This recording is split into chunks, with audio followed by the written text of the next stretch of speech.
Et bonjour à tous, j'espère que vous allez bien. Aujourd'hui, dans ce podcast, on va venir traiter de l'ego. Qu'est-ce que l'ego, pourquoi et comment?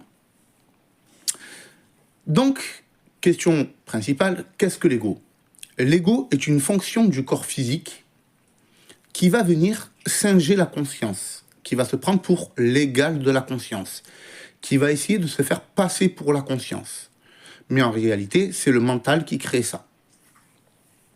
Quel est le but de l'ego? Le but de l'ego va être de venir automatiser des réflexions et induire des états d'esprit.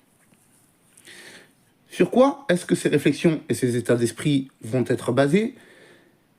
Ils vont être basés sur l'information traitée actuellement par le mental.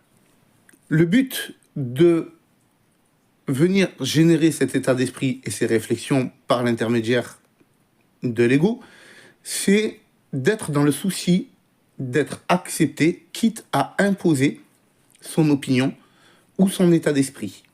Le but ultime de l'ego est donc d'exister aux yeux des autres ou de la conscience qui l'anime. L'ego va venir chercher à l'extérieur les déclics que perçoit la conscience comme des évidences.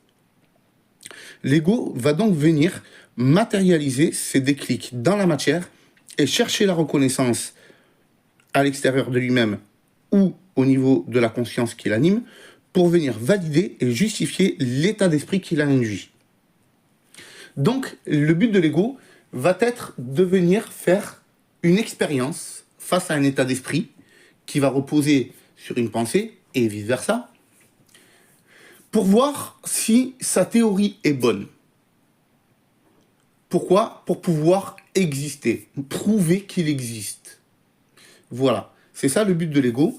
Et au passage, la conscience, elle, peut s'en servir pour venir valider ou invalider justement un état d'esprit ou un raisonnement logique. Le problème, c'est que si on laisse le plein pouvoir à l'ego a toujours raison et l'ego, quoi qu'il arrive, c'est le messie absolu. Ce qui est complètement faux, puisque tout cela repose uniquement sur le besoin de l'ego de se sentir exister. Voilà pour vous, et en attendant le prochain épisode, gardez les pieds sur terre.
Purchase your tracks today.